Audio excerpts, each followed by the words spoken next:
Hello and welcome back. I'm about to go and walk up a track to Bearah Tor. It's quite a steep gradient, although it is a gravel track going right the way to the top.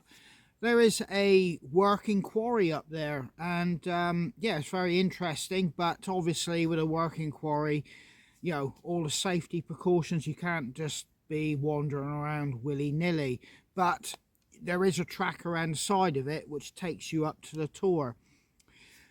I've got a backpack on with about 15 kilos, and over the last 2 months I've been putting this on and doing, well, walks with the dogs, long distance walks on my own, and indeed some speed walks. Quite simply, I'm trying to get used to carrying a heavy load over a distance. It's not my full pack weight that I'm going to be taking on the Highland Way or the West Highland Way, but I don't want to injure myself in that respect also. So this is kind of, and I'm going to guess probably the last time I go out with a heavy weight on my back. It's not too far. I'm guessing probably a mile up, but it is completely, well, all uphill and quite steep. So I'm going to be doing that and, yeah, getting some training in, carrying a bit of weight. I do actually come here and I've got a really nice circular that I do from my home, where I come up over another smaller Tor before you get to this one. And yeah, that's a really nice circular I do, but there are some smaller circulars that I might get a map up and try to show you one of the smaller circulars I do. It is Christmas Eve and I don't have time to be out too long, so I'm going to crack on.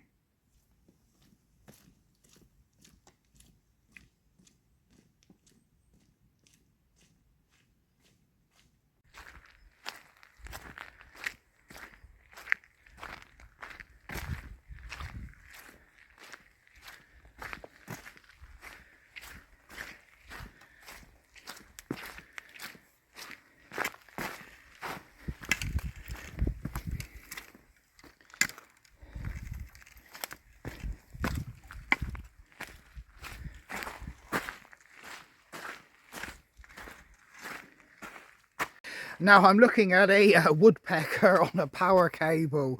I'll let you have a look. So there you go, there's an artificial woodpecker there on the side of that power line.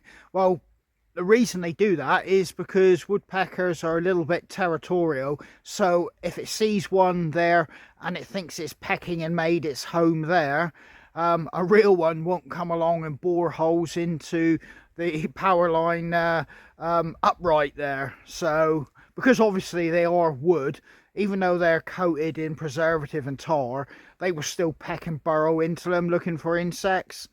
Yeah, it's always interesting. My kids have sometimes thought they're real woodpeckers. But basically, as soon as you come into this track, you're going uphill now. It's easily doable, it's a pleasant walk. It's just that it is uphill, and if you're carrying weight, it does get a little bit rocky and gravelly in places. So, you know, you do have to watch your footing that you don't twist an ankle. But like I said, it's a very pleasant walk, particularly, well, on a day like this. And the reason I've come here to do it here is because there's no wind for a change. Although there is mist hanging around the top of the Tors.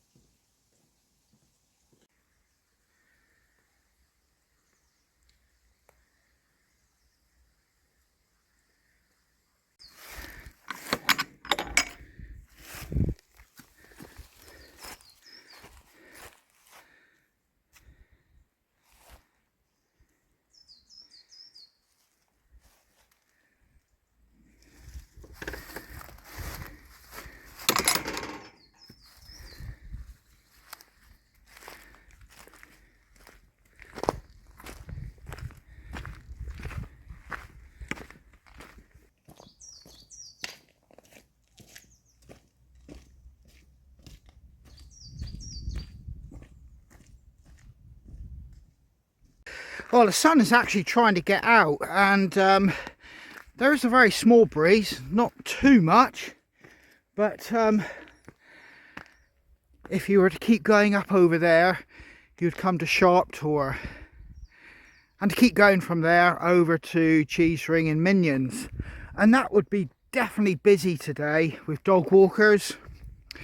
Where I'm to on this part of the east side of the moor, it's a little bit quiet, but I should imagine Boxing Day there'll be a lot of people up here walking their dogs, and we're heading up there.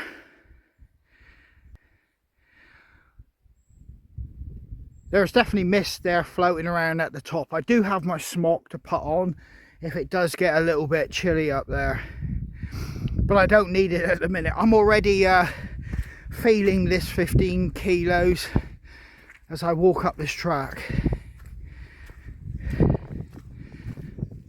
But it is nice to be out. Now, everywhere you go on Bodmin Moor, pretty much like Dartmoor, these big granite boulders, they dominate the landscape. And in parts of the moor here, which there are loads of them, it does remind me a little bit of central Portugal. But there's a bit of an ancient moorland woodland down there, extremely boggy and wet down there at the minute, and there you go, that's where we're going, at the top. If I take you around here and you look off into the distance, you can just see that mist and haze. I couldn't see the top actually as I was driving up through the valley past well, basically over the Liner River. As I was driving up here, starting to gain altitude, I couldn't actually see the tops of the tors. So I can see people been up here recently. There's obviously dog prints, and in amongst that there is actually sheep prints and things like that, and a horse print. Whoa, that sun is really pushing through.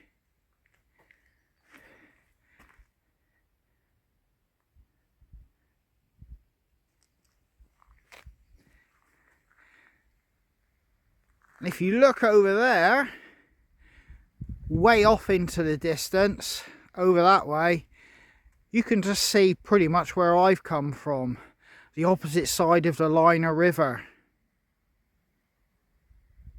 I think that's a hawthorn tree, and it's absolutely covered in lichen and moss. And yeah, it is absolutely full of what we call the old man's beard. I don't know the actual Latin name or the actual name it's given by people that study these sort of plants, but yeah, that's old man's beard. It's absolutely covered with it, and you can see how it's growing. It's all on the far right hand side. That left hand side obviously gets battered by the winds up here.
Just took a moment to catch my breath, swing you around. You can see Bearah Tor there. That's a bit of a baby tour, but it's the first one on the east side of Bodmin Moor.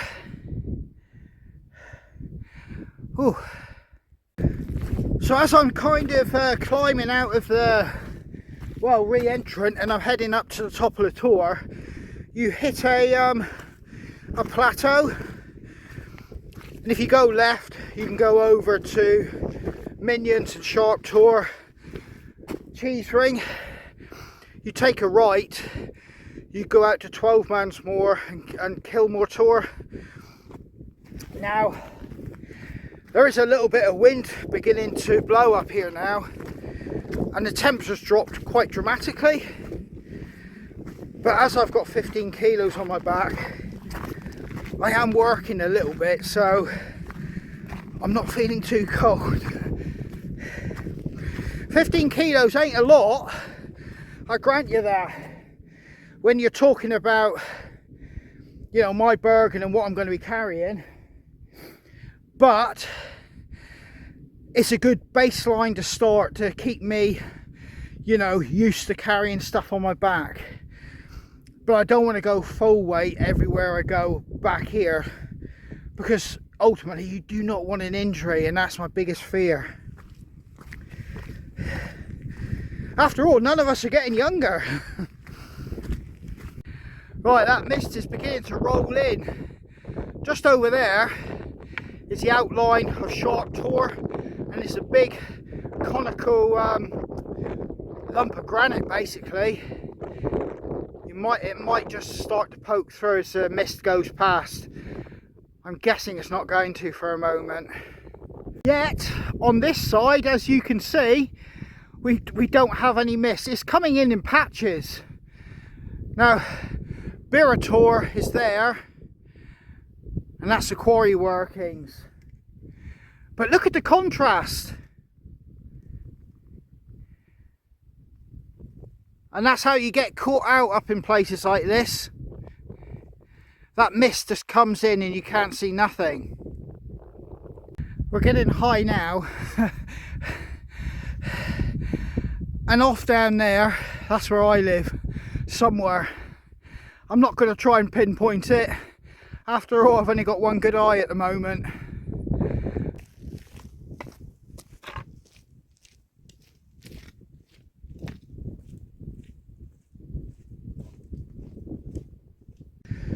Right, we're pretty much at the gate to the quarry. Just going to go a little bit further up to this track. But as you can see, the mist has now reached us. I think this would have been the old explosive building.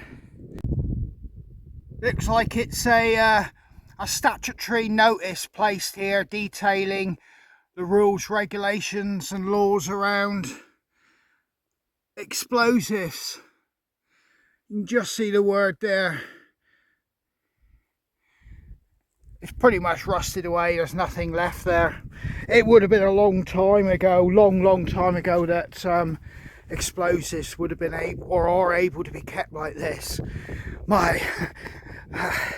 In today's world, you know, something like this is long since gone.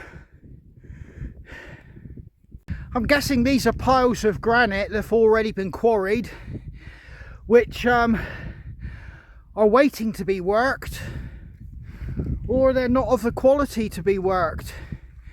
We're nearly up into the quarry. Here's another pile.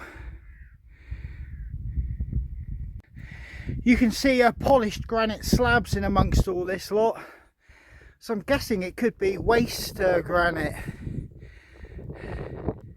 And here we are at the top, at the quarry. Like I said, it's still a working quarry, so you don't have the right just to do what you want up here. It's a working environment owned by people. And there you go. Health and safety signs. Woo-wee. But what is interesting here is this old crane. Now have a look at this old crane. It's been here since, you know, whenever I've been coming up here, or I can remember it being here. I'm not sure if it's even still being worked. There's a strap on it, but it's from a era long since gone. Fascinating. And think how long this quarry, they've been well, quarrying granite. Absolutely fascinating. They've cut that and it's kind of half polished, the same as these bits here. Right, unfortunately we're going to get wind noise because we're going to go approach the top of this tor now, and it's up this track, and the mist has come in and the temperature has dropped quite a bit, and I can feel it's all moist. You can feel the water vapour and droplets in the air. I think I did read somewhere they're not allowed to quarry any further back. They're not allowed to take from the hill height or the dome. They've cut as far in, I think, if I'm correct in saying, as far as they're allowed to go. Basically, they're not allowed to take the hill away itself. Walk over to that tor in a minute and just have a little look out over. Although we've got no visibility, it's really come in thick now.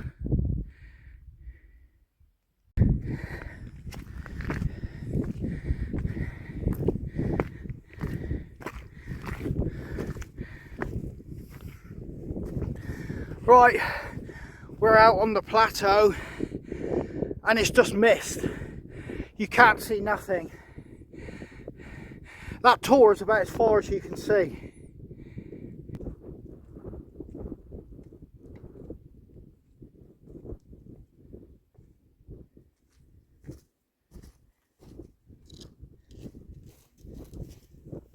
Well, it is really peaceful and quiet up here, other than the wind noise. I can't hear nothing. I've seen 2 dog walkers coming back off the moor and somebody training a horse, but that's been about it. I'm pretty much up here by myself. I'm enjoying that. I'm turning into a bit of a loner.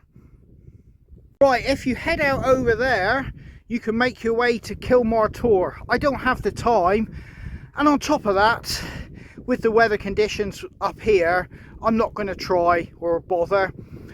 12-man moor sits in between Bearah and here, and that can be really waterlogged and boggy. It was called 12-man's moor because Launceston Priory, or the church, gave the 12 men permission to farm up here. But I'm not sure if that would have been a blessing or a curse, because to farm up here would be quite a job in itself.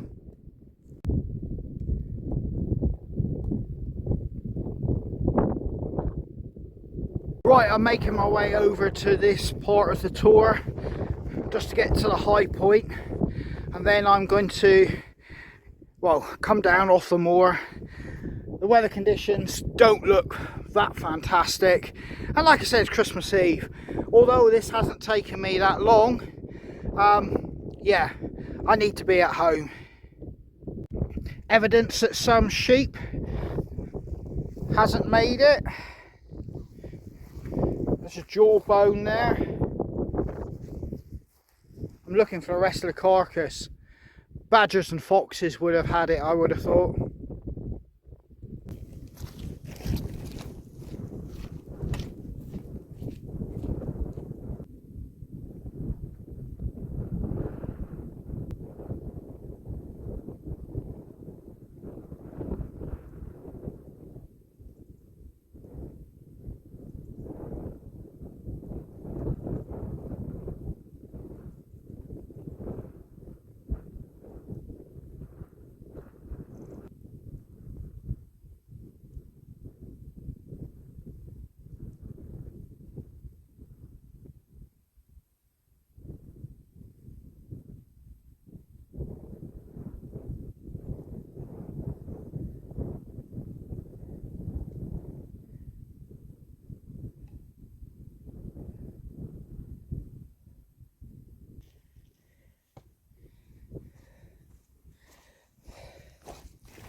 Right, I'm coming back down off the moor. I'm passing through the quarry now, and yeah, there's no reason to hang about, because quite simply the wind is getting up.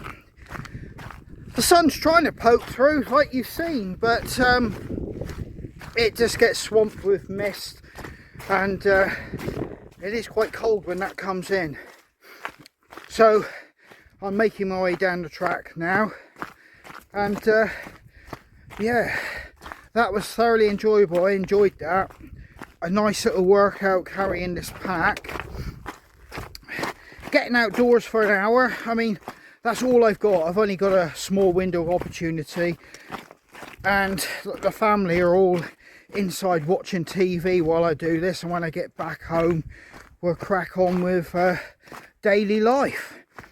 But whoop, nearly slipped then. You've got to watch your footing, because a lot of these round stones and boulders just give way underfoot. So yeah, so I'm going to make my way down this track to the car, and then we'll have a little chat. Now, very faintly, it's almost like ghost-like there in the mist. Sharp Tor is trying to poke through. I don't think the mist is going to let us see it today. That's a wasted, venture, standing here waiting for the mist to clear. It's too high and it's been swamped by the mist. It's also looking like a lot of the mist is beginning to filter down into the valleys. Periodically, I can't even see the fields in the lower valleys. But I think Christmas, I did actually say it's possibly going to be bad weather. But the dog walker I was speaking to said that it's looking like we may have reasonable weather. So I've got my fingers crossed on that.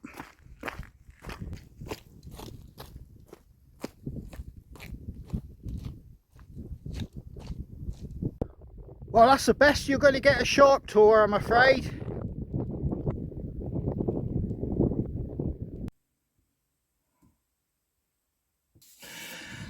Well then guys, I'm back in the car and I've enjoyed that. Just a quick hour to get out and do my thing. But you know, it's time to get home. I've got to take this t-shirt off. My back is absolutely sopping wet. It was quite a workout to get up there carrying those 15 kilos. And that's why I've come and done this. I was going to do this whether I brought a camera along or not. I thought it was worth bringing you here. It would have been nice to have had more open views, but you know, you work with what you get, you know. So you've come with me, you've done that little hike up to the top of Bearah Tor, had a little look around as much as you can, and we've made our way back again. So I'm going to put this on, take this t-shirt off. My back is absolutely getting cold actually now. So yeah, I'll see you back home and I'll have a little chat about routes around here that I do, and hopefully I can pull some mappage up and get something so you can physically see. So see you in a minute. Right, I'm going to try and use this OS map with a phone. It's going to be a little bit shaky, but I hope you can get the idea. So it's Black Coombe Farm, that's where I started, and there's a little grass verge I parked the car. I usually walk to this point, and that's through all the fields, the lanes and the footpaths and the woodlands to get here. It's part of a bigger circular, but I'm not going to show you that. This is just because that's basically my little ground. I get to do all the things I do. But in any case, I'll bring you down. You can see at junction, there's the track that goes all the way up to the stone quarry. There's Bearah Tor.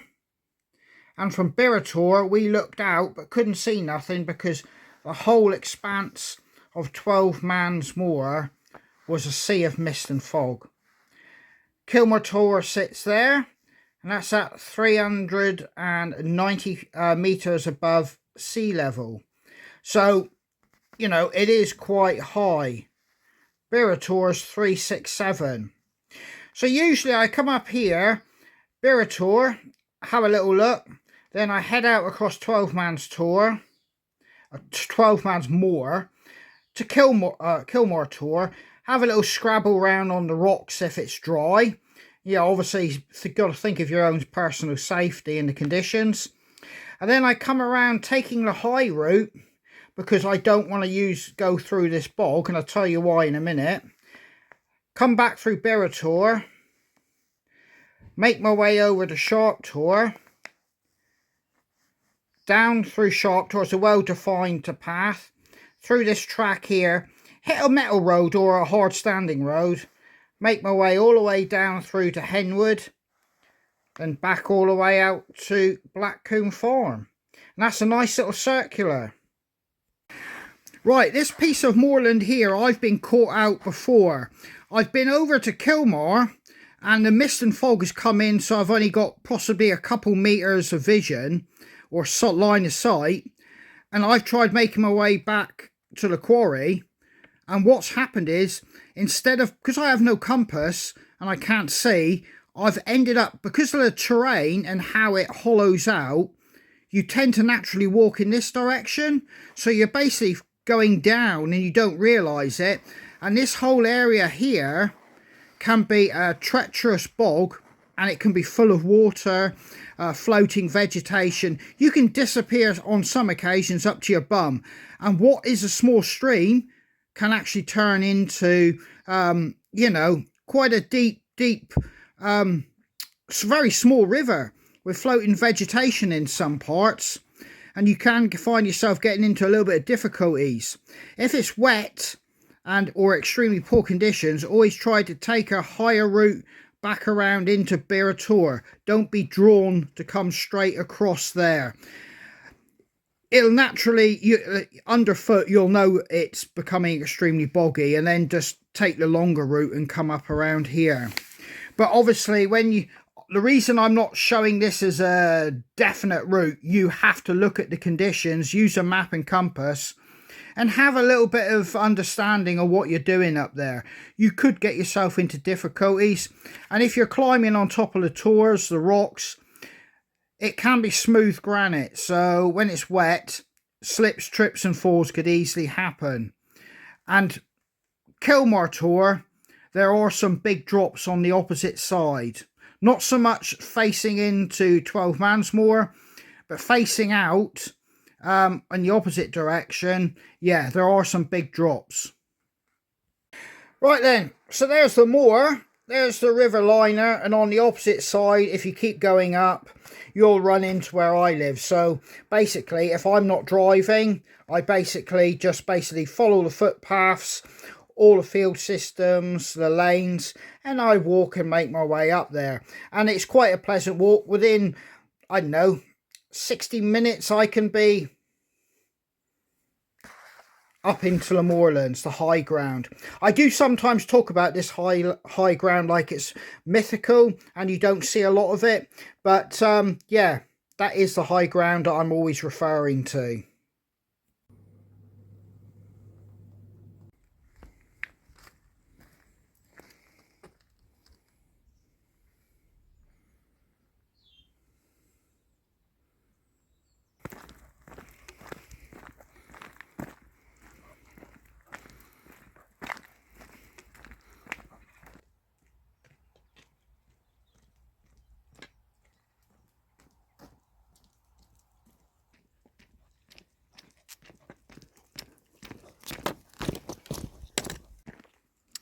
Right then, I'm just walking the dogs to Top of the World, and that's a hill behind mine, and it sits at 167 meters kind of, or thereabouts, and I can see all the way across to the part of Bodmin Moor, the east part that we went and walked up that track. You can also see over to Dartmoor. The only thing I'd like to say is you have access to it, and you do have to be mindful of the bylaws, country code, and basically just be respectful, because it is farmed and it's part of our environment down here in North Cornwall. And on top of that, you really do need to bear in mind weather can change up there fast. As you can see, it can, 1 minute it can be blazing sunshine, mist roll in, and you can have torrential rain, storms blowing off the Atlantic, and they do hit a lot harder up there than they do down in the valleys and the lower ground. So basically, yeah, you do have to be a bit savvy. Think of your own safety and safety with others you may be taking up onto that area. I always do say that it's really beautiful up there, but some people I've seen up there in really poor conditions, really aren't prepared for what they're going out into. So, you know, always think safety when you're heading out to those sort of places. Well, me and the dogs are pretty much at the top now, of top of the world, but there are no views. It's just completely whited out in fog and mist, pretty much like yesterday. It's just rolling in. And as you can see, even that tree in the distance is starting to become lost to the mist. I won't be seeing Bearah Moor or Bodmin Moor. Just goes to show. Right then, and I'm a lot lower than where we were yesterday. It's probably you wouldn't see nothing up there. Right, let's get down off here and get those kids out on those dirt bikes. So I'd just like to say, take care, stay safe, and I hope to catch you guys on the trail.